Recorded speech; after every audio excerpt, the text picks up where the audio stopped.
are listening to the most original talk radio station anywhere. We are LA Talk Radio at latalkradio.com.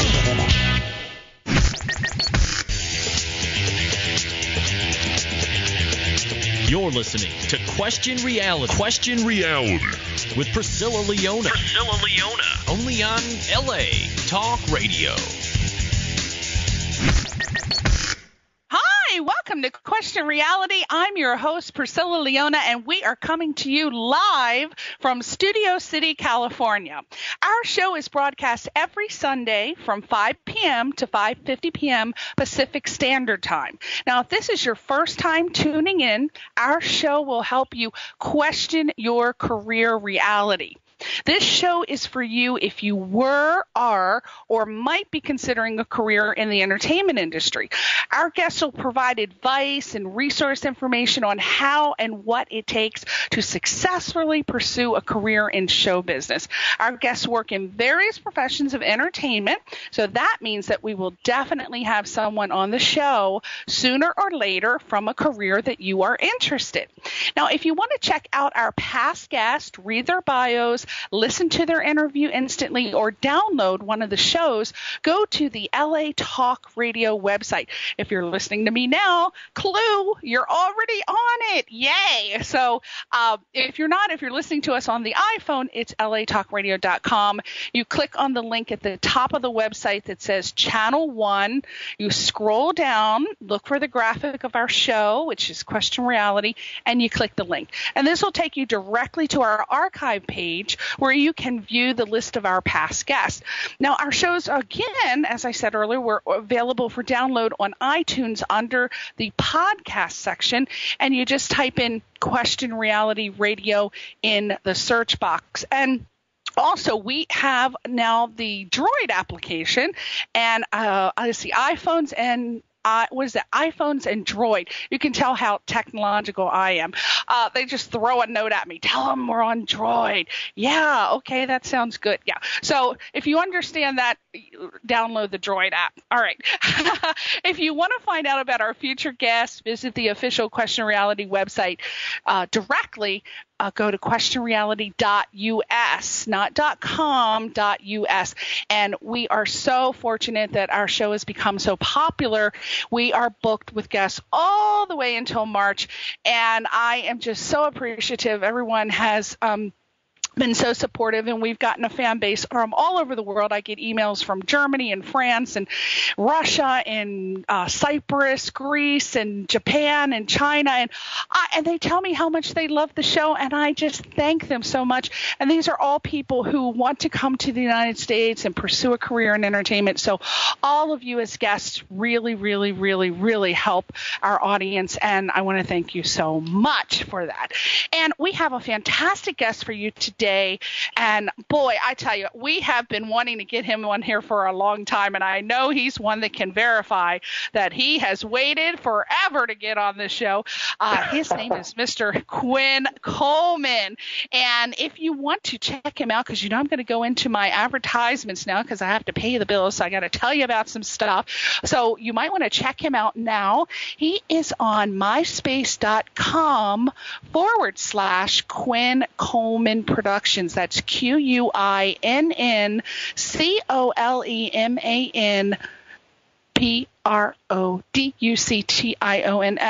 And you can check him out a little bit.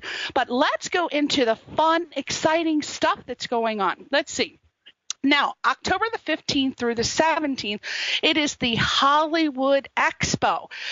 Comics icon Stan Lee, astronaut Buzz Aldrin, Star Trek celebs Walter Koenig, Nichelle Nichols, Jonathan Frakes, and Michael Dorn, Andromeda's Kevin Sorbo, Elvira, and over 100 other stars will appear at Hollywood Expo, the pop culture convention for fans and science fiction fiction, fantasy, horror, film, TV, comics, online entertainment, literature, and music. This is just huge. It's at the Hilton Universal City, which is Universal Hollywood Drive here in California. It's Friday, 10 a.m. to 6 p.m., Saturday, 9 a.m. to 6 p.m., and Sunday, 10 a.m. to 5:30. Hollywood Expo ticket holders are invited to stay Friday and Saturday nights for special after-hours exclusive screenings hosted by the cast and crew. So that sounds very exciting. And Robin Rowe will be presenting the Comics to Film panel on Sunday from 12:15 to 1, and Girl Power on Friday, October 15th, 11:30 to 12:15. And check out the price, $30 a day or $70 for the entire weekend. Now, come on. That is a really good price. And Expo is also making a special limited time 2-for-1 ticket offer to Screenplay Lab members. And if you want more information, go to Hollywood Expo. That's XPO.com, HollywoodXPO.com, and check out all the information on how you can attend this. Now, Digital Hollywood is coming up October the 18th through the 21st, and this will be presenting top executives in film, television, music, home video, cable, and telecommunications. And again, Robin Rowe is going to be presenting a panel on Thursday at 2:15 to 3:30. And it's monetizing original media, broadband, viral, episodic programming, content, and advertising. And Patrick Bardwell, who's the founder and president of, it's called Slubisodes Web Series Guide, Josh Spector, Senior VP of Content and Marketing, Comedy.com, Jason Peterson, founder and president of Go Digital, Nathan Anderson, managing director, Envelope Entertainment Australia, Burns Holliman, President and CEO of the Digital Entertainment Alliance, Joe Ferreira, Senior VP Network and Studio Liaison, CBS Interactive, Christopher Kubasik, Creator The Booth, Todd Green, Digital Media Guru, former head MPRM Digital, at the Lowe's Santa Monica Beach Hotel. Now, this is a little bit pricey, so start saving $495 to $785. But to see all of those people and get an opportunity to network and schmooze, I think it's worth it. So you might want to make that your Christmas present. The website is digitalhollywood.com, digitalhollywood.com to check that out. Now, October 23rd to the 27th, we have Adobe Max Conference, the Adobe Max Conference. And there you can connect with thousands of designers and developers and business leaders that are shaping the future of digital media. Because digital media, we are surrounded by it. It's not going away, old people. So old people, you got to start going. I'm getting to be an old person myself, so I'll put myself in that category. But you got to start going to these conferences. You got to keep up with this stuff. And you can discover the full potential of your content and applications and just learn more about them. And you can explore new methods for monetizing content, which is great. You're also going to learn innovative technologies that enable designers and developers to work together more effectively. And that's going to be at the Los Angeles Convention Center, and that is at 1201 South Figueroa Street and Nokia Theater, 777 Chickern Court, Los Angeles, California. Now, that is the price of a used car in Kentucky. That would be $1,495. If you want to find out more about that, the website is max.adobe.com, max.adobe.com. And lastly, November the 2nd, it's the DEG BlueCon Conference. DEG BlueCon Conference is presented by the Digital Entertainment Group, and the keynote is Avatar director James Cameron and producer John Landau, and they're going to be discussing 3D. And the BDA, which is the Blu-ray Disc Association, will be presenting a 3D Blu-ray pavilion featuring the latest home entertainment 3D technologies from Panasonic, Samsung, Sony, Technicolor, and Intel. And that's going to be at the Beverly Hilton Hotel in Los Angeles, $395. Which sounds like a deal. blue-con.com, BLU-con.com. And you can find out all the information. So get that purse and open the strings and get some money out, because you got to start going to these things. I cannot emphasize how you need to get out there and market and network and schmooze, because that's how all the deals are done. And I guarantee you that Mr. Quinn Coleman probably knows everybody that I was just talking about, and we're going to ask him about that. Now, let me tell you, he's laughing because he knows he is such a big wig. He's such a big firecracker, and I'm so glad that we have him on the show today, because he's going to give all of you guys wonderful advice. Mr. Quinn Coleman is an accomplished entertainment professional with a proven record of achievement in negotiating and strategically guiding the acquisition and development of over 200 live action and animated feature and television films, generating gross revenues in excess of $400 million. The numbers are just too much. I'm glazing over right now. I can't even think about somebody dealing with those numbers. I don't even know. If my salary were only that high. I know. Through the years, he's worked at such companies such as 20th Century Fox, Turner Broadcasting, Disney, NBC, Regent Media, and Warner Brothers. And you say, how did little Mr. Quinn Coleman get to be such a powerhouse? Well, he began his career as a child performer.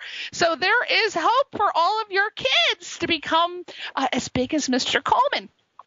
He was a child performer, leading to the singing and the writing and the producing of several singles on major labels in the United States, MCA, Curb, and Japan, which is Phonogram. And Mr. Quinn has appeared on TV shows from America's MTV to Japan's Ohio studio, and been interviewed for multiple magazines, newspapers, and radio programs. He's performed as the opening act for such artists as John Ford Coley, Laura Branigan, Gloria, oh, I can't sing, as you know, but love that song. Corey Hart, I wear my sunglasses at night. I'm having a whole 80s moment here, because everybody knows I love my 80s music. And Rick Springfield. Oh my God, I wish I had Jesse's Girl. I was just watching a repeat episode of Glee, and it just takes you back. It takes you back. We love Rick Springfield, so we are going to have to find out some scoops on him if he's as hot as he looks. And he also wrote and performed internationally, released music under the tutelage of Grammy Award winning producer Michael Lloyd. Now, we know how big Michael Lloyd is, and if you don't, you shouldn't be listening to my program. Go to McDonald's, get a cheeseburger, go to New Jersey, and maybe you could possibly hang out with people from Jersey Shore. If you don't know who Michael Lloyd is, you shouldn't be listening. Quinn also he earned an MBA from UCLA Anderson School of Management with an emphasis in entertainment business, and subsequent opportunities enabled him to attain a broad knowledge and understanding of the, are you ready for this? We're going to be learning a little bit about acquisition, distribution, marketing, and development of various entertainment media. Most artists, if I even said these words, that's it. They'd be in a coma by now. They would say, I gotta go, I'll see you later. But that's the business. That's the business. What he does is what keeps the cogs turning for you to be able to play your guitar and stay up all night and drive me crazy. Okay, so he prepared film and syndication licensing agreement. He helped formulate a distribution strategy for NBC TV to optimize his position and profits in the syndication marketplace. He devised innovative methods for synthesizing acquisitions data into meaningful reports for optimum decision making. He actively participated in film festivals such as Sundance, Berlin, Cannes, and Toronto. My God! And developed, negotiated, and acquired rights to motion pictures throughout the world. While at Warner Brothers, he secured such hits as My Dog Skip, one of my favorite movies, My Big Fat Greek Wedding, and A Cinderella Story. And as VP of Acquisition at Regent Media, he was instrumental in licensing the 2009 Oscar-winning foreign film Departures from Japan. And as if the man has not lived 100 lives in this lifetime, recently Mr. Quinn has found success as the co-writer, producer, and remixer with DJs the Perry Twins on several #1 Billboard dance hits for singers such as Jennifer Lopez, Christine W., Nikki Harris, and Aaron Hamilton. I'm surprised the man's still living, personally. I just honestly, all of this, I think I'm out of breath just reading it. Imagine him. He lived it. Are you still alive, Quinn Coleman? No, I'm dead now just listening to that introduction. I know! When you hear it, it's, don't you start thinking, my God, I'm the whip. Oh, yes. I just think I'm the bomb. Don't you start thinking, my God, I'm impressive. I need to look in a mirror. Hold on, Priscilla. I'm going to look right now. I don't want to scare myself. I do not want to scare myself during your show. Oh, I don't even think so, because I got a picture of you, and it went out in the press package, and I've been getting emails like, wow, he's a hottie. Is he single? So don't be that. You're too modest, Quinn Coleman. Well, you're very sweet. I gotta tell you, it's amazing. Now, here's what I always start with. This is my standard question, because this is what most people want to know.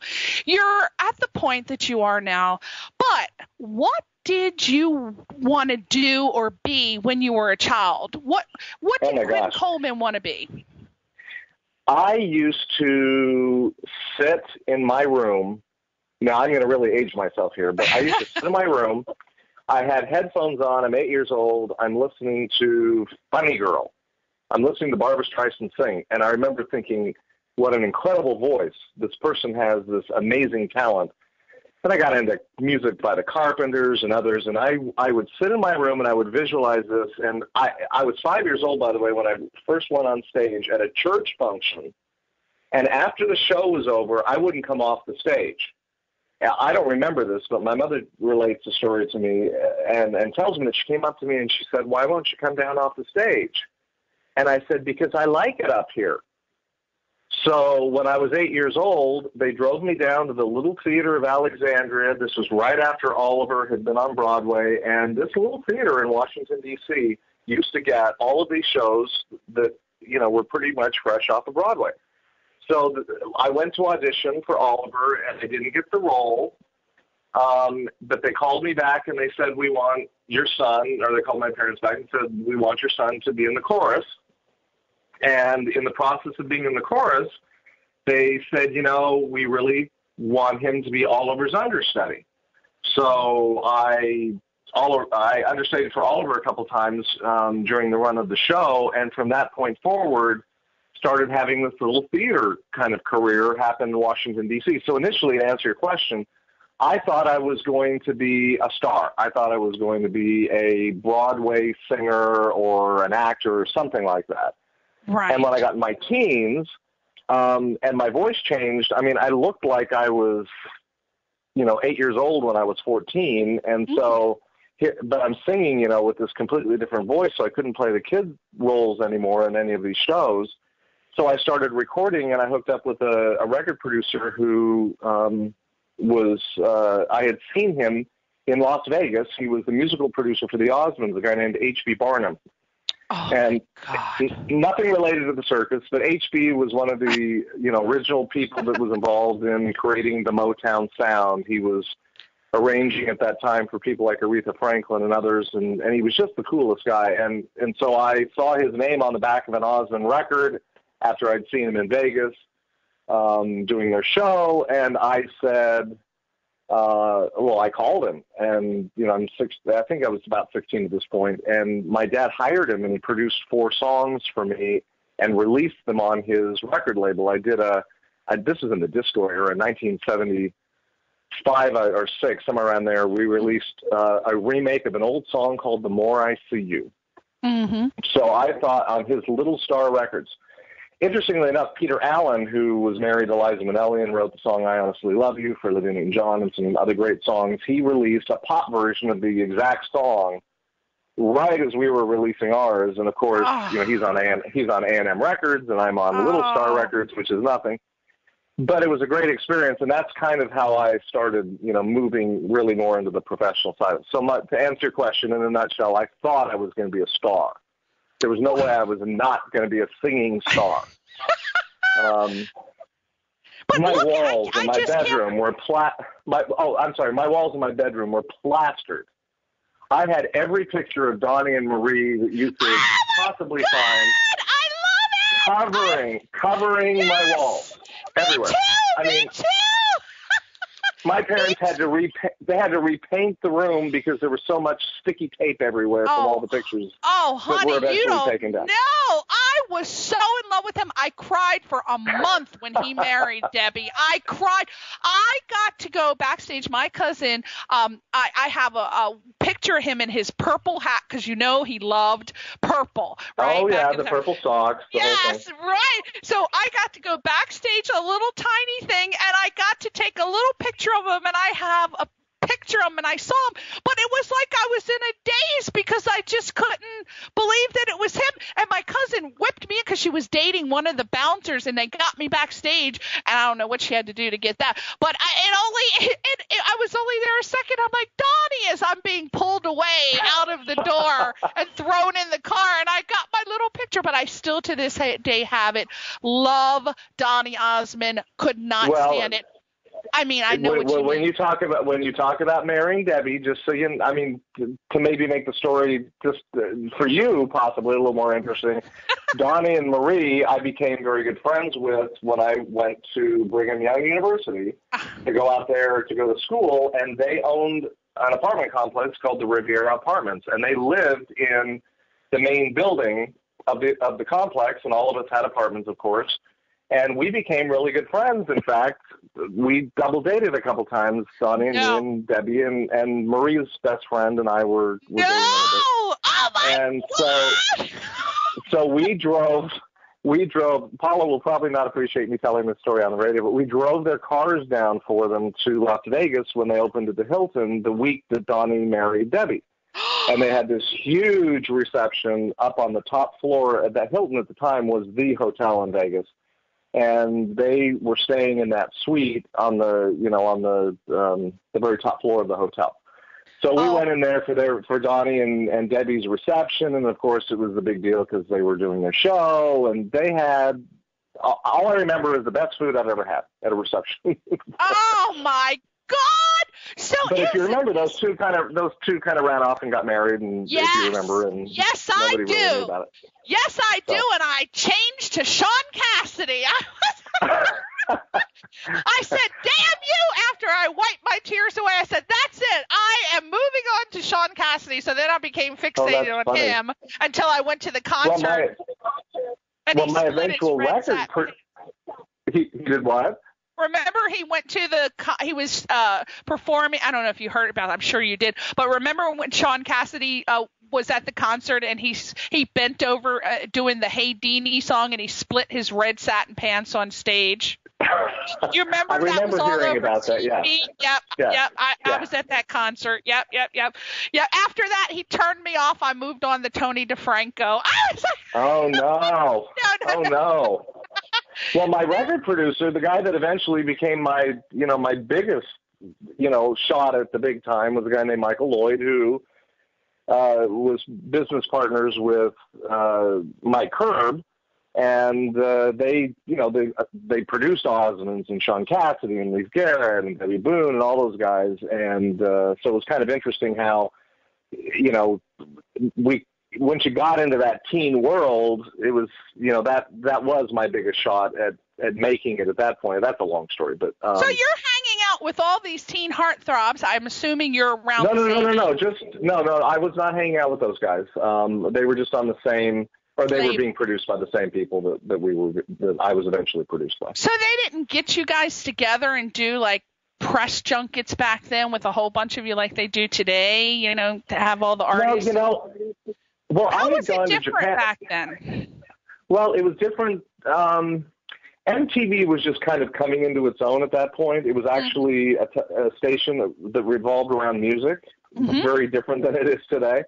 And this was after I had gone to Japan and I had a record contract in Japan, which is a whole other discussion. But when I came back to the U.S., I was in a band called Souvenir, and we were signed by Mike Curb, and Michael Lloyd was our record producer, and this was sometime in 82 or 83. And back then, we were doing a lot of singles and trying to figure out which song would be the song that would work, and doing some videos. And wow, that was a big deal to be on MTV at that point. That was kind of the thing.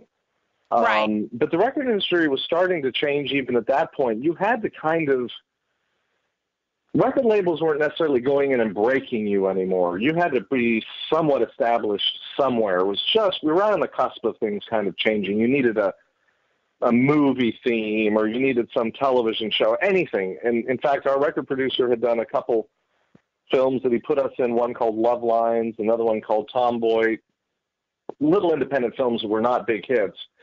And I think we were signed with Curb for maybe 5-6 years, and I asked at one point to get out of the contract because I just felt like I needed to be out of the band, do my own thing.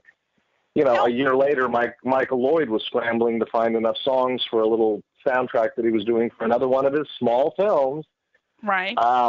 He could only get 10 songs for that soundtrack, and we would have been on that soundtrack if I hadn't gotten out of the contract. And 50 million copies later, Dirty Dancing remains the biggest soundtrack of all time. God! Oh! So, you kind of miss those moments every now and then, and that was it's a good thing I don't use an electric razor, or it is a good thing I use an electric razor, because I wouldn't be here today, I should say. I hear because you. That's, it's just one of those moments that you think back on and you go, oh my gosh, did I miss that train? But, I guess things work out the way they're supposed to. That's right. Now you were opening for such artists like John Ford Coley, Laura Branigan, Corey Hart, and Rick Springfield. How was that? I mean, I assume that we hadn't actually talked about the type of music that you were singing, but I assumed it fell into the same category. So like pop music. We were kind of a little bit more, I mean, I was a really soft ballad, pretty quote unquote singer. I mean, I wanted to be the male Karen Carpenter. I wanted to be, although my hair was not quite as lovely as hers was back in those days. But if you remember that gray hair she used to have. She's my favorite. I love her as a singer, but the hair needed to go. Oh, yeah. But anyway, but that's what I wanted to be. I wanted to be this really, I wanted to have one hit ballad after another. Curb signed us on the strength of a couple songs that I had written in our band, and they were a little bit more on kind of the pop rock side. But even then, the labels said when they shopped us around, because Curb is always distributed, by other labels. He was with MCA Universal for a long time now. I believe that Curb is distributed through Warner Brothers. And they're a big country label primarily right now. But anyway, when they heard my voice, they thought, yeah, very pretty. But this was a time when Flock of Seagulls and all sorts of different R.E.M., Depeche Mode, Water. All those guys were becoming big hits, and they thought our sound was a little soft with my voice. They married us with another guy that was on Curb, who, of all things, also happened to live. I was living in, up there in Provo, Utah, and this guy lived in Provo, Utah also, and he was this big Freddie Mercury kind of phenomenal rock voice. So they thought, let's create a little bit harder Air Supply kind of group. And a lot of your listeners won't even know who that is. But for those from my generation, Air Supply was huge. Oh, yeah. But they were a little softer. They wanted us to do just a little harder edged Air Supply kind of thing, where the two of us played off of each other and sang a little different styles. So we tried that, and it, you know, we produced record after record after record, and Billboard would say, "Oh, this record sounds like a hit," and blah blah blah. But we never had a hit. It's all about timing. It really is. It's all about timing, and you just never know when you could go your whole life being prepared, and you never get the opportunity. And then some people get the opportunity and they're not prepared. So it really is. Well, an important. Oh, I'm sorry. Go ahead. No, you don't. You just don't know. I was going to ask you, since you've been in, because many people say, what is the secret for a young person who's considering a career in entertainment? They often say, what's the best way for a musical artist to go viral and get noticed by the right people? What's the secret? What would you say that is? Well, first of all, I think an artist has to be really, truly artistic people.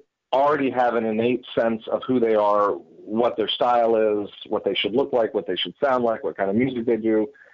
Some people can help you hone that and craft that, but you know, there are those singers who are manufactured and created, but true artists. And I'm not saying that I am a true artist, but I think I have an artist's soul. I knew who I was. I knew what my sound was like. I would have been better off, for instance, staying very true to what I was naturally good at, not trying to get into some rock thing or whatever that wasn't really natural to me. So my first piece of advice to anyone is figure out what you're good at and stay true to that. Secondly, you better understand the business side of this pretty well. Doesn't mean you have to go out and get an MBA like I did. But I can guarantee you that the most successful artists out there know the business. Doesn't mean they're business people per se, but I guess in a way you could call them business people. If you want to have a career that lasts longer than one or two records, at least in the music field, you had better understand the business. Mike Herb told me in 1983, he said, "Quinn, the music business is 95% business and 5% music." And I remember rejecting that concept out of hand, just thinking that's ridiculous. But when you think about it, it's called show business. It's the music business. It's not music art. If you want to do art, terrific. If that's all you want to do, terrific.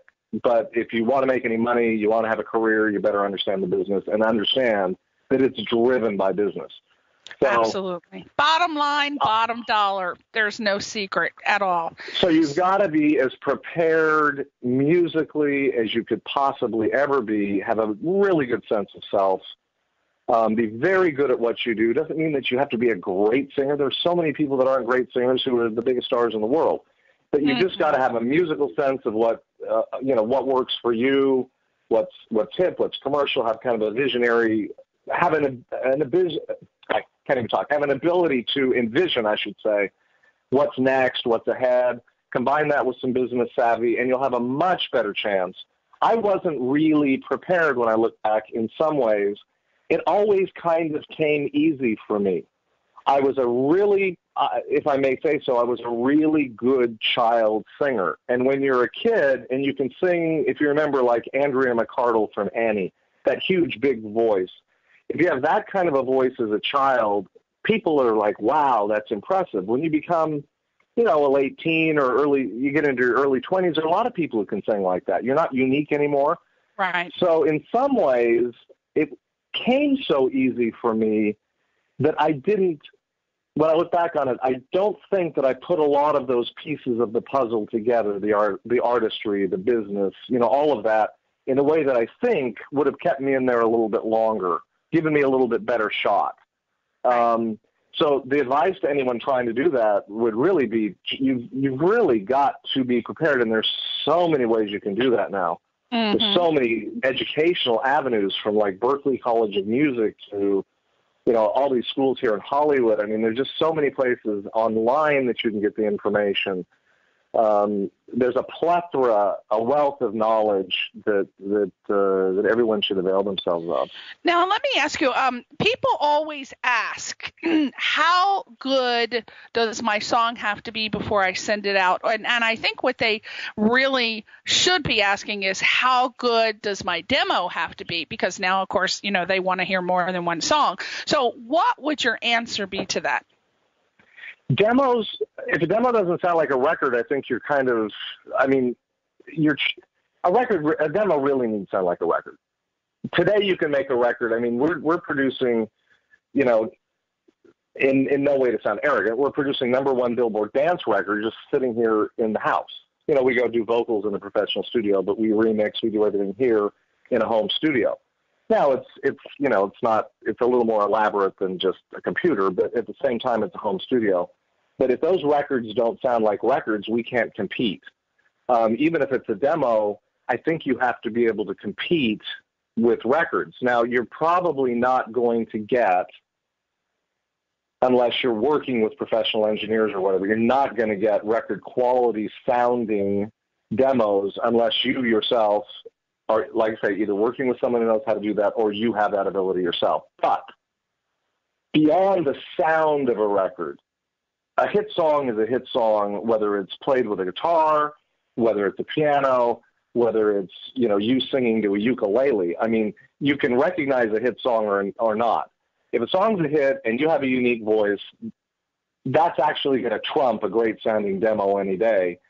Although you do kind of handicap yourself if you don't have a great demo, because so many people now have great demos. It's like trying to pitch a script, or excuse me, a screenplay idea without a script. It's done all the time, but it tends to be a little better if you have a script because so many people already have their scripts done. So exactly. But it's like so many musicians, I mean, let's be honest, they're they're poor. They're barely struggling to make ends meet, and they don't really have much money to go to these record producers or people who have recording studios and spend $5,000 for a demo, and it's not even guaranteed anything's going to happen with it. What do you say to those people? How can it be, less expensive? What can they do to make it sound good, but not have to spend all that money?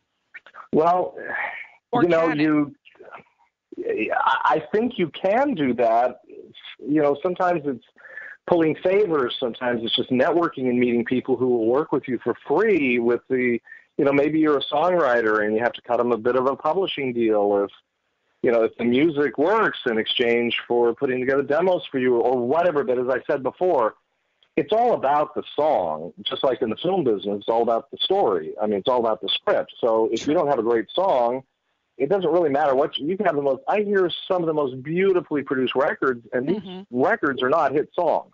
Yeah. So it doesn't matter how well the demo's produced, how well the actual production of the final record is produced. If it's not a hit song, it doesn't matter anyway. So if someone is really truly gifted and they've got great songwriting ability, or they have a great song and they're a very unique sounding singer, whatever combination it is, I would still be impressed myself by hearing just one single instrument and a terrific song and a terrific singer is going to blow you away far more than a great production and an average song. So I'm not sure it really matters to a certain degree. Exactly, because sometimes they overproduce the music, and then people just don't even want to hear it. The record executives are like, I don't want to hear that. So let me ask you, can I just say one thing before you go on? Yeah. Real quickly there, though. In today's world, record companies are acting a lot more like distributors than ever before, much like the movie studios, and I've worked in both fields. The movie studios really pretty much, I mean, they make a lot of their movies, but they're also just massive distributors of product. And, record companies are losing their shirts because everyone's illegally downloading and whatnot. So they're not spending the kind of money to develop artists the way they used to. A lot of artists are coming to them with fully made, demos that are records, and those things get released as is. So, you've got to, there's so many different ways to skin that cat, but you got to keep in mind that record companies aren't necessarily, unless you are just brilliant beyond belief, it's a lot harder to get a record company to take you from scratch and fund everything at this point, because the upside for them is not as great anymore. Absolutely. It just takes too long. They don't do any developing stars anymore like they used to. I understand. Not the way they used to. Absolutely not. So let me ask you, it's hard enough to make the actual demo or song. What do you feel are the characteristic traits that you should have, that one person should have in order to become successful in the entertainment business, whether it's in music or on the business side of things in acting, dancing? What do you feel the characteristic traits, what are the characteristic traits? Because a lot of people feel that they can do it. They're like, I know I can do it. I know I can do it. But then they may not have the ability to organize. They may not have the ability to focus. They may not have. What do you feel are the necessary characteristic traits? If you don't have them, we might have a problem. Well, belief in yourself, which may sound really trite, was something, interestingly enough, H.B. Barnum told me when I was 16. He said, when you stop believing that you can actually do this, you'll probably never get back to that point again where you do believe you can, which I didn't really understand what he was saying at the time. But when I did start doubting myself in my, my late 20s as to whether I could really pull it off or not, it was never the same after that. Once that courage was, now it doesn't mean I couldn't have gotten it back, but I understood at that point what he was talking about. I had never had any doubt. I think that I had heard recently on the radio that mathematicians and musicians and people of certain ilks know from a very early time in their lives what they want to do, and there's nothing else they want to do. Once I had been on stage, I knew that entertainment was all that I ever wanted to do. So my whole life, whether I've made money at it or not, during the good times, during the lean times, whatever, I have never wanted to do anything other than something related in a major way to entertainment.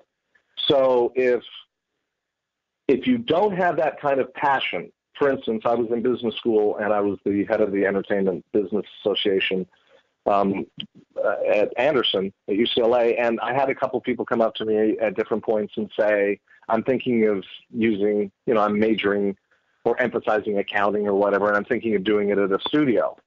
What do you think? And my feeling was, unless you're really, really, really passionate in that instance, for instance, in getting involved in entertainment or being in entertainment, I would do something else. It's too cutthroat. It's too difficult. There's too much not that other fields are not competitive, but the entertainment field is particularly vicious. It's particularly difficult, I think, to succeed in, to find longevity, to find mentors, to find stability, et cetera, et cetera. And I think one of the traits you have to have is this intense passion to do it. You've got to be genuinely talented, especially if you're on the artistic side of things. And I think that's what you're talking about. Absolutely. If you want to be an artist of some kind, if you intrinsically don't have the talent, don't do it. Now, a lot of people will tell you don't have the talent to do it. They told Enrique Caruso, they told, Karen Carpenter, they told all these people they'd never be stars, their voices weren't right, blah, blah, blah. You hear these stories all the time. And they became massive stars, but there comes a point where someone who you trust, someone has got to evaluate you at some point and say, you've got it, you don't have it. It's interesting to watch American Idol, and someone as blunt as Simon Cowell, who I think is right more often than he's wrong. He evaluates talent, and he says, I don't think you have it, or I think you have it. Someone like that at some point in your life has to say, wow, you're amazing, or, something, you might be better off becoming a recording engineer, or maybe you're a great songwriter, but the singing ain't so good, or you don't write great songs, but you're a terrific singer, or whatever it is.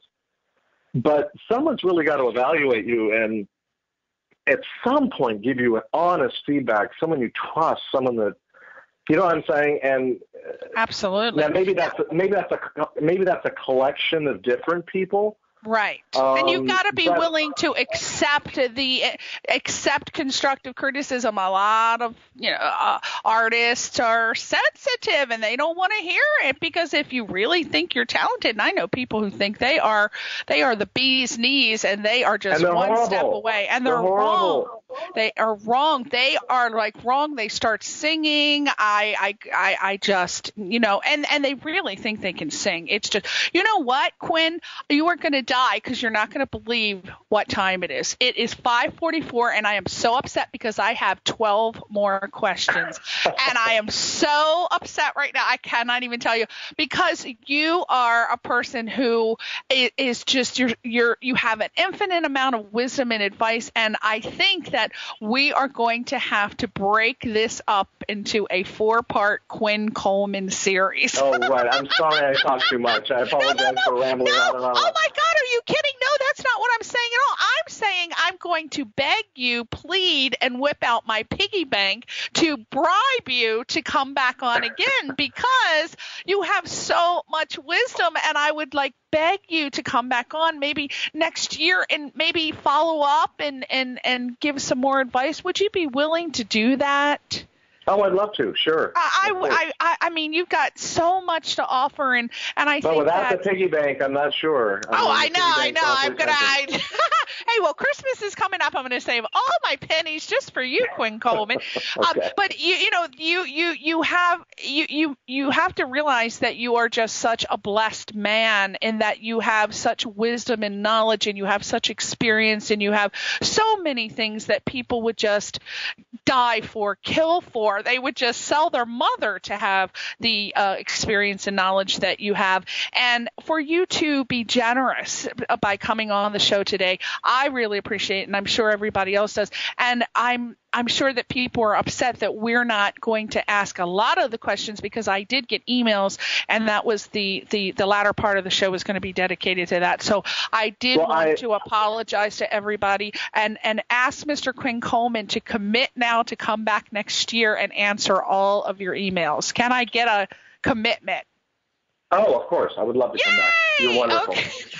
So questions 10 through 17 will be dedicated to the emails that I got, because we just can't cover it now. But you know why? Because I want to get that CD that you sent played. Now, tell us, we're going to listen to that right now. Tell us real quick, because we got 3 minutes. Okay, just real quick. What is that? We just, the Perry twins, who are these brilliant young DJs, and I finished writing and producing a song for a singer named Abigail, who's had several hit dance songs, and this is basically going to what they call dance radio. And so this was designed for dance radio, and we just finished it, and you're one of the first audiences, in fact, other than maybe a mix show that it was premiered on. I think this is probably the first quote-unquote regular audience that's heard the song. So it's going to dance radio sometime here in the next month. So the band is, the singer is called, her name? Her name is Abigail. Abigail. And in the dance world, the way it's billed is the Perry Twins featuring Abigail. Okay. And the Perry Twins and I sat down and we wrote the song and produced the song and played all the instruments together, and we created the song, and all of it was done here in the studio here in the house, except for the vocal, which was done, of course, in a professional studio. So this will give you an idea of what you can do. You can do so much more than what we do, but it just gives you a little bit of an idea of what you can do working just even in a home studio. Okay. So the song's called "We'll Never Know." We'll never know.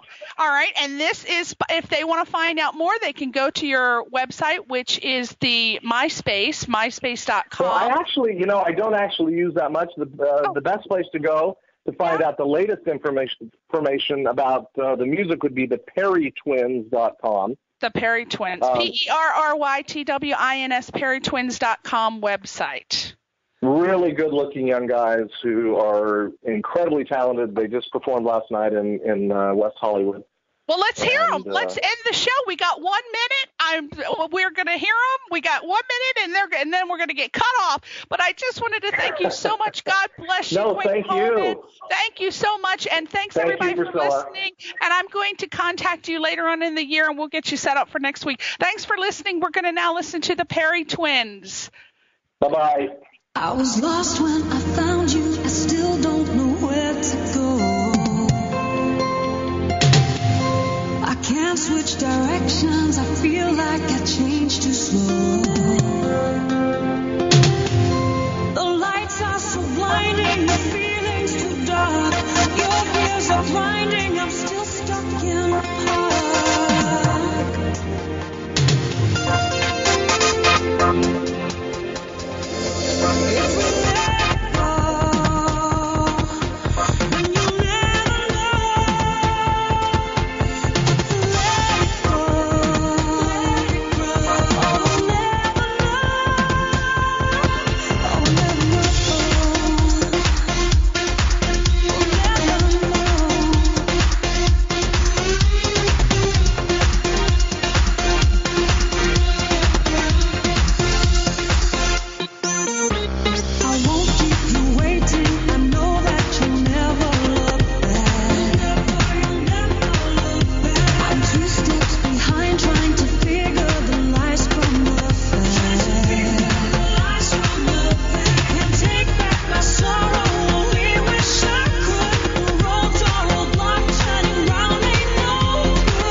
You're listening to Question Reality. Question Reality with Priscilla Leona. Only on LA Talk Radio.